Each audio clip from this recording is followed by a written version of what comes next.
Good morning, welcome to capturing moments. আজকে আমি এসেছি কিছু কথা শেয়ার করব বলে।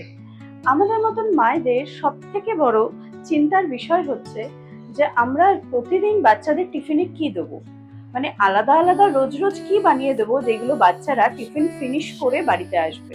কারণ এই বয়সে বাচ্চাদের হেলথ এবং মেন্টাল দুটোরই গ্রোথ প্রপার হওয়া দরকার।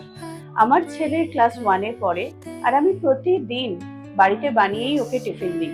কোনোদিনই কেনা টিফিন আমি ওকে দিই না, মানে কেক, বিস্কিট, চিপস কোনোদিনই দিই না। ও যবের থেকে স্কুল যাওয়া শুরু করেছে তবের থেকে, মানে প্রেপ 1 থেকে ওর ওটাই হ্যাবিট হয়ে গেছে যে স্কুলে ও একটু পেট ভরে টিফিন খায়।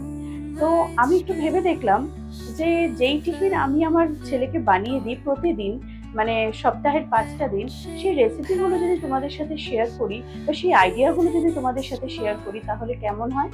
এই চিন্তা থেকেই আমি ঠিক করেছি যে এই উইকের 5 দিন যে ও স্কুল যাবে সেই স্কুলের রেসিপিগুলো, মানে টিফিনের রেসিপিগুলো আমি তোমাদের সবার সাথে শেয়ার করব। তাই তোমরা আমার চ্যানেল মানে ক্যাপচারিং মোমেন্টসকে ফলো করতে থাকো। আর যারা যারা এখনো সাবস্ক্রাইব করেনি তারা প্লিজ তাড়াতাড়ি সাবস্ক্রাইব করে নাও। তাই আমি যখনই কিছু নতুন কিছু এরকম আইডিয়া নিয়ে আসবো তাহলে তোমাদের কাছে সেগুলো খুব তাড়াতাড়ি পৌঁছে দিতে পারবো।